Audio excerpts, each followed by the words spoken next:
આપણી YouTube channel જાત મહેનત જિંદાબાદમાં આપનું હાર્દિક સ્વાગત છે।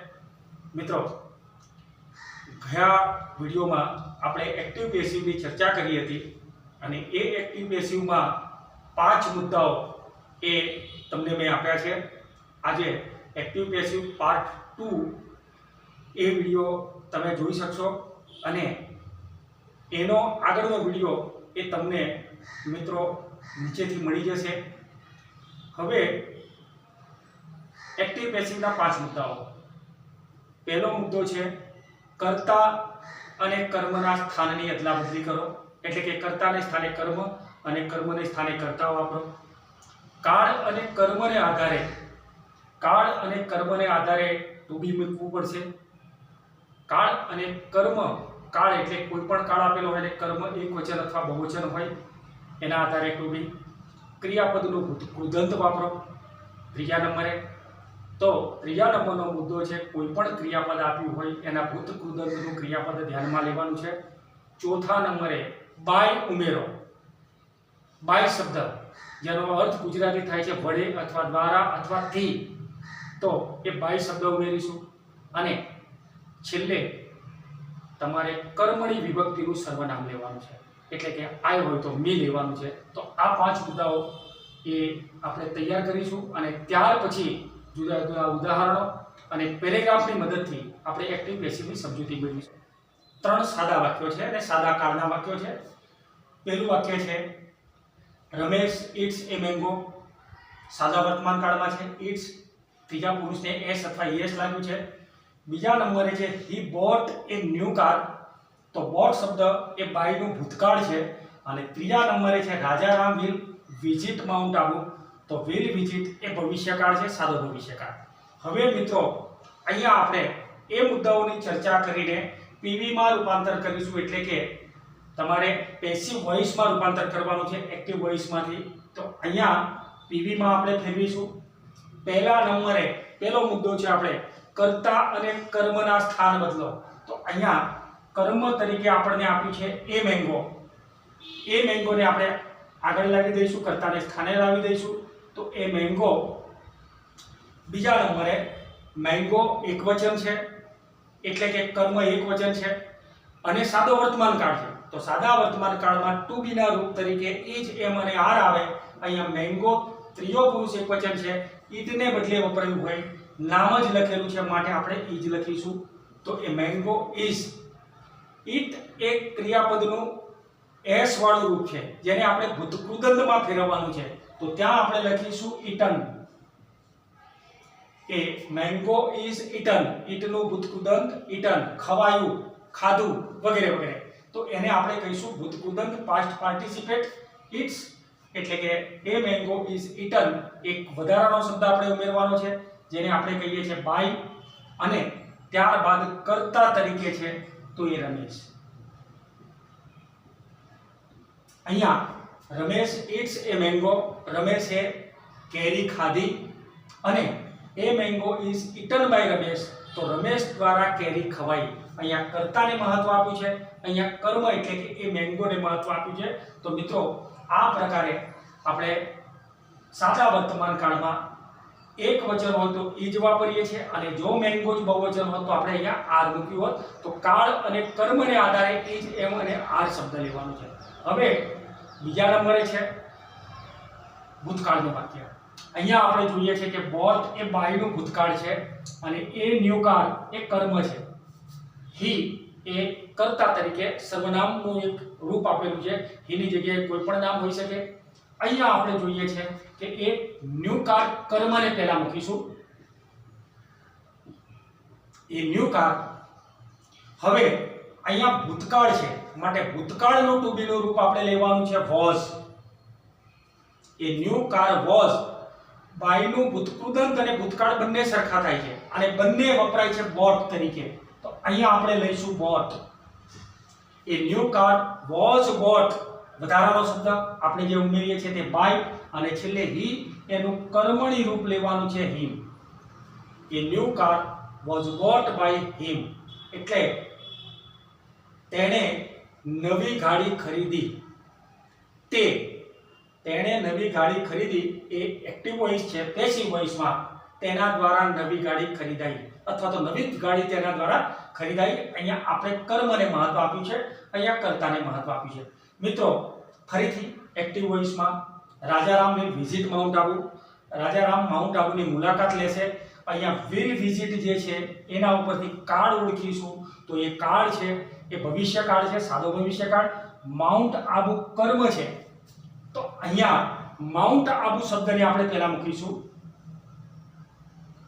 માઉન્ટ આબુ એટલે કે આબુ પર્વત વિલ હોય ત્યારે ટુ બી ના રૂપ તરીકે વિલ બી લેવાનું છે તો અહીંયા આપણે મૂકીશું વિલ બી કેન આપ્યું હોય તો કેન બી શુડ આપ્યું હોય તો શુડ બી વગેરે વગેરે તો mount Abu will be visit નું ભૂતકાળ અને ભૂતકૃદંત બંને સરખા થાય છે તો અહીંયા આપણે મૂકીએ છીએ visited mount Abu will be visited by Rajaram તો by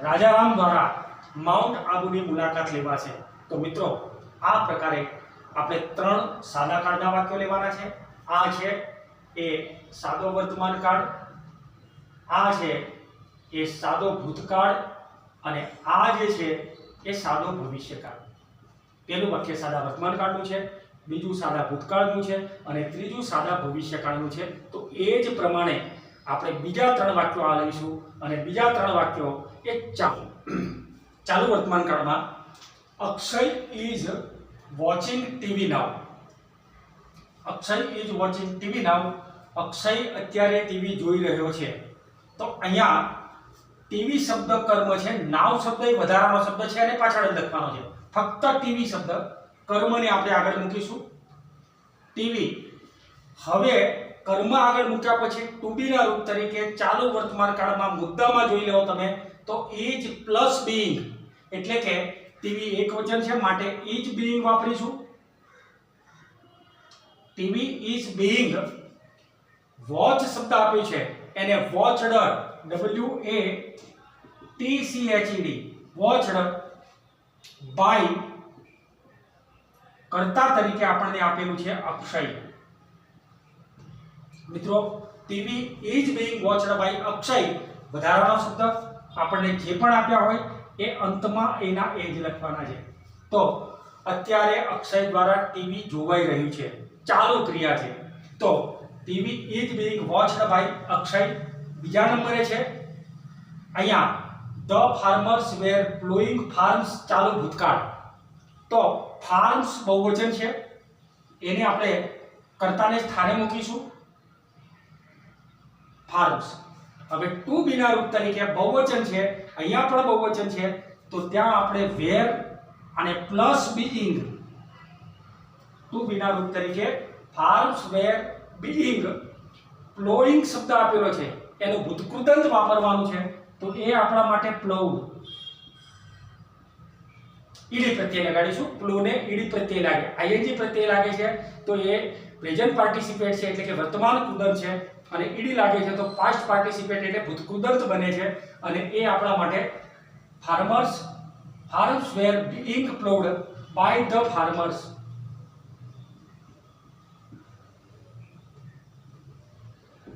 તો અહીંયા ખેડૂતો દ્વારા ખેતરો ખેડાયા વરસાદ પડ્યો ત્યારે ભૂતકાળમાં અહીંયા આપણે ચાલુ ભૂતકાળનું ઉદાહરણ લીધું છે હવે આપણી પાસે છે ચાલુ ભવિષ્યકાળ મિત્રો ચાલુ ભવિષ્યકાળમાં Hina will be playing chess Hina chess રમશે ભવિષ્યકાળમાં રમશે વિલ બી પ્લેઇંગ તો અહીંયા કર્મ તરીકે ચેસ છે એને આગળ લઈ લઈશું ચેસ ત્યાર પછી ભવિષ્યકાળના ટુ બી ના રૂપ તરીકે ચાલુ ભવિષ્યકાળના ટુ બી ના રૂપ તરીકે will પ્લસ બીઇંગ તો will being અને હવે પ્લેઇંગ નું ભૂતકૃદંત વાપરવું પડશે તો એ આપણા માટે છે played chess will be being played by વધારાનો શબ્દ ઉમેર્યા પછી કર્તા તરીકે હિના છે તો બાય અને આપણે લખીશું હિના તો chess will being played by Hina Hina દ્વારા ચેસ રમાશે તો આ પ્રમાણે ચાલુ કાળમાં આ પ્રમાણે ફેરફાર કરીશું ચાલુ વર્તમાન કાળ ચાલુ ભૂતકાળ અને ચાલુ ભવિષ્યકાળ. હવે 3 વાક્યો એ આપણે પૂર્ણ કાળના લઈશું. પૂર્ણ વર્તમાન કાળ, પૂર્ણ ભૂતકાળ અને પૂર્ણ ભવિષ્યકાળના 3 વાક્યો હવે પછી લઈએ છીએ મિત્રો. આપણે Priya has finished her homework. તો હર હોમવર્ક છે, પ્રિયા અને હર હોમવર્ક બંને અલગ વસ્તુ છે. પ્રિયા કરતા છે, હર હોમવર્ક કર્મ છે. પણ આગળ જ્યારે હર હોમવર્ક લખો છો ત્યારે હર શબ્દ નથી વાપરવું, પણ આપણે પ્રિયા એની સાથે એપોસ્ટ્રોફી એસ, પ્રિયા જ હોમવર્ક. હવે આને કર્મને જ આપણે આગળ મૂક્યું છે, પણ પ્રિયા જ હોમવર્ક શબ્દ આપણે લખવો પડશે. તો પ્રિયા જ હોમવર્ક, અહીંયા હરની જગ્યાએ પ્રિયા જ લખ્યું છે, એટલે કે પ્રિયાનું ગૃહ કાર્ય હેઝ એની સાથે બીન વાપરવાનું છે. આ ટુ બી ના રૂપ તરીકે હેઝ બીન વાપર્યું. પ્રિયા જ હોમવર્ક હેઝ બીન ભૂતકૃદંતા રૂપ તરીકે ફિનિશ્ડ બાય. હવે અહીંયા પ્રિયાનું નામ લખાઈ ગયું છે, પ્રિયા જ હોમવર્કમાં પ્રિયાનો ઉલ્લેખ થઈ ચૂક્યો છે, તો અહીંયા આપણે હવે પ્રિયા નથી લખવાનું, પણ એ સ્ત્રી જાતિનો શબ્દ, એમાં કર્મણી રૂપ આપણે વાપરીએ છીએ ત્યારે હર શબ્દ વાપરીશું. તો અહીંયા પ્રિયા જ homework has been finished by Har.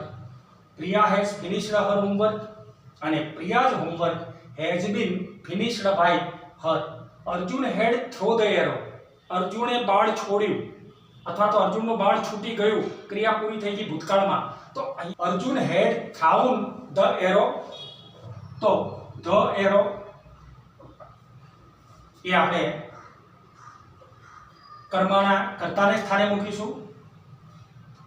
The arrow two be ના રૂપ તરીકે હેડ વત્તા બીન. પૂર્ણ ભૂતકાળમાં ટુ બી ના રૂપ તરીકે આપણે હેડ બીન વાપરીએ છીએ.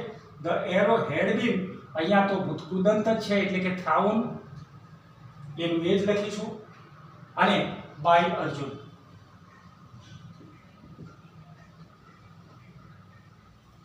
The arrow had been thrown by Arjun. Arjun દ્વારા બાણ છોડાયું હતું. હવે I will have returned this book. તો કર્મ તરીકે ધીસ બુક આપેલું છે. ધીસ બુક વિલ હેવ, અને ત્યાર પછી બીન શબ્દ વાપરવાનો છે. પૂર્ણ ભવિષ્યકાળમાં will have been to be ના રૂપ તરીકે વપરાય છે. તો this book will have been returned, ભૂતકૃદંત જ છે અને ભૂતકૃદંત જ વપરાય. રિટર્નડ બાય આઈનું કર્મણી આપણે લખીશું મી. તો મારા દ્વારા તે પુસ્તક પાછું અપાશે. મેં પુસ્તક પાછું. હવે મિત્રો